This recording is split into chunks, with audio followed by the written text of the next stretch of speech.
If you keep your mind in a certain way, the amount of extra energy that you have is enormous. Within 3 days, we can teach you a simple form of meditation, which will bring down your metabolism by approximately 24%. If you sit here, you have no sense of body. It is from this that a yogi is sitting.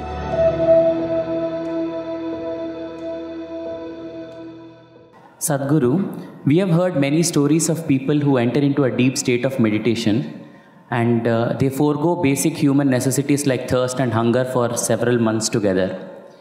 But science says that a person can die within 10 days of not drinking water. So can you please explain us how such a state of metabolism can be attained?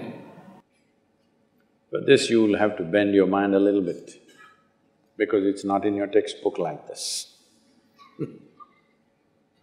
Just day before yesterday, somebody sent me a message from the yoga center. There is something called as Jnana Linga. This happens very often, but this happened to a foreign national, so the message came to me little concerned.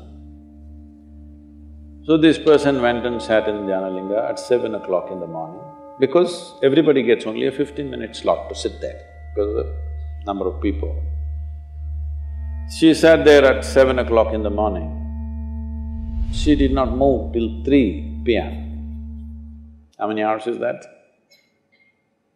3 plus 8 hours. She just sat there unmoving. She didn't realize that she's sitting that long. She thought she's going to sit for a 15-minute slot. So they sent a message to me, Sadhguru, like this, she's not moved, should we disturb her? I said, leave her alone, it's okay. Like this it happens.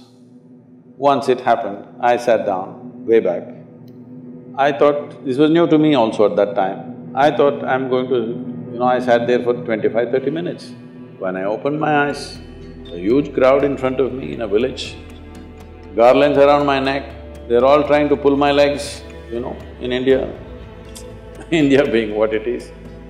And the moment I open my eyes, somebody wants to know about his business, somebody wants to know when his daughters will get married, all kinds of things. Then I said, where did all you idiots come from? They say, you've been sitting here for 13 days.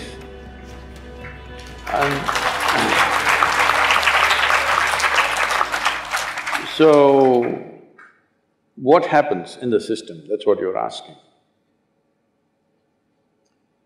See, right now, I'm speaking.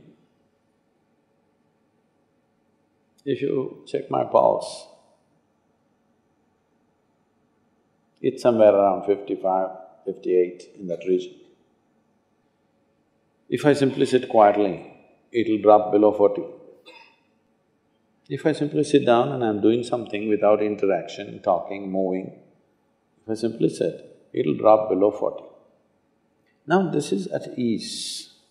This will not build any unnecessary friction inside. So the amount of energy it consumes is very low.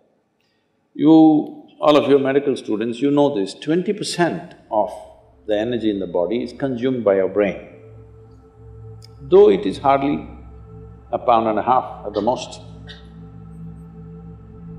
So, this much body is consuming 20% of the energy. This much body is consuming only 80%. If you compare this and this in weight, it's 50 times more, much more. So, you must understand, if you keep your mind in a certain way, the amount of extra energy that you have is enormous, because you're not unnecessarily consuming, wasteful usage of energy is not happening. This is true with every system. Whether it's a car, whether it's a machine, whether it's anything, how friction-free it is running, that much energy will come down, isn't it?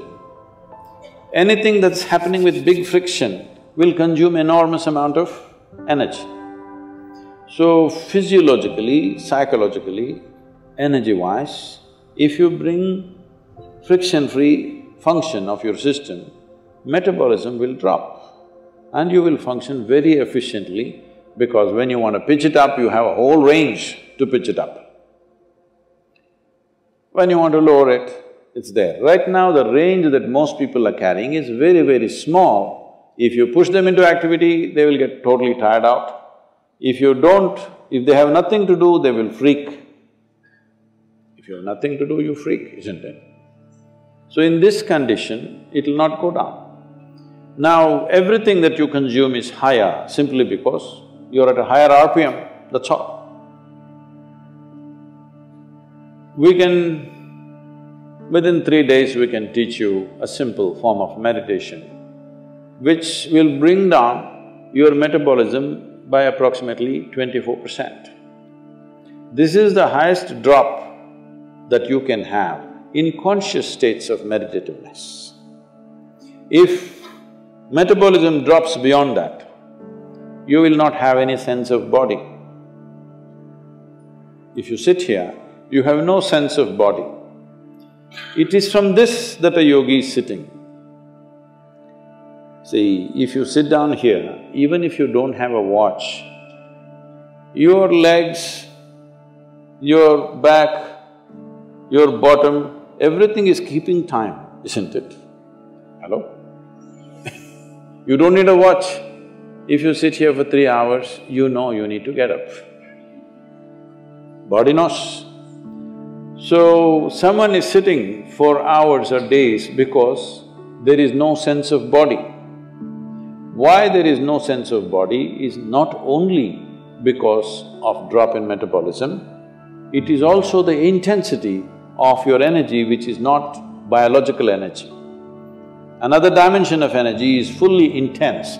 Once it pervades the entire body, you have no sense of body. If I go into a program 10 hours, 12 hours, I am the only one continuously drinking water, but I am the only one who will not go to the restroom. I am the only one who will not take a break. Everybody, every 2 hours they take a break and come back. Simply because how identified you are with your physiological process determines these things to start with. But there is also sadhana, there is also certain work to be done with your system. So everybody may not be willing to do that level of sadhana, but everybody must do some sadhana. Something so that what you wish to do, you can do effectively. Whatever it is in your life you wish to do, you must be able to do it as well as you can. What the hell you do is not my concern, but whatever the hell you're doing, you must do it well, isn't it? Hello? You must do it well. That's very important for a human being, that we must do it well. So for this, it's very, very important that your own body and your own mind is not an impediment. Your own body and your own mind doesn't trip you all the time. There must be platforms on which you stand. Right now, people have sunk into it. See, this is a platform, it's good. Suppose it lets you sink into it, it's not a good place to sit and talk, isn't it? It's holding us up, so it's nice. Your body, your mind should hold you up all the time. If that happens, your dependence on the outside will come down. And also, water is not always consumed through the mouth. Body consumes water in so many ways. If you activate the system in a certain way, it consumes energy. See, right now you're eating food, drinking water, breathing air, everything for what? To generate energy. But science has clearly proved to you there's enough energy everywhere. So if you're able to take in energy as it is, if you're able to imbibe energy, how is this possible? The word yoga means just this. The word yoga means you're beginning to obliterate the boundaries of your individuality. Right now, this is me, that's you, 100% clear, isn't it?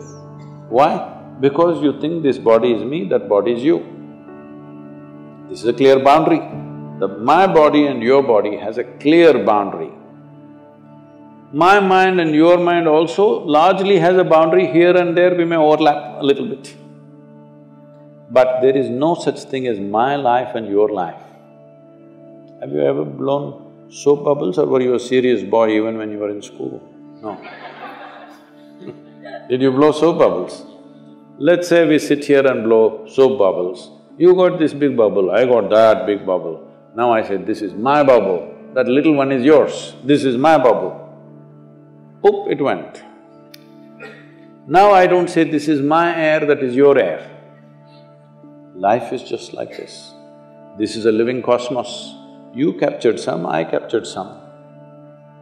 How much you capture will determine the significance and the quality of your existence. I want you to understand this clearly. How much of life have you captured will determine this. You may have a big brain, you may have a huge intellect, you may have a lot of knowledge, but you will not still live a significant life. Only if you capture a lot of life, if you're a big bubble, then it's significant. If you have a big body, other people may look at you and say, he's very big, but within you, that'll not be the experience. If you have a big brain, people think, oh, he is very smart, but within you, you will not have a significant life. Only if you capture a huge amount of life within you, then if you sit here, simply if you sit here also, it's too fantastic. When it's like that, whether you open your eyes, close your eyes, whether you do something, you don't do something, it doesn't really make a difference to you. Only then you will live in the world as not being a vested interest, because what you do and do not do, what happens to you and does not happen to you, does not determine the quality of your life. That is when we can really trust you, isn't it? Otherwise we don't know why you're doing the surgery. I mean, these question marks have come, isn't it? Can I tell you a joke? A man went for a surgery, he needed a surgery, so he went to the doctor. Doctor said, this is in United States, so doctor said it'll cost you $36,000. Then he said, doctor, I cannot pay that, I don't have insurance. Then doctor said, don't worry, you pay $3,000 per month. The patient said, but that looks like a car payment, you know, installment to buy a car. The doctor smiled and said, yes, I am buying a car.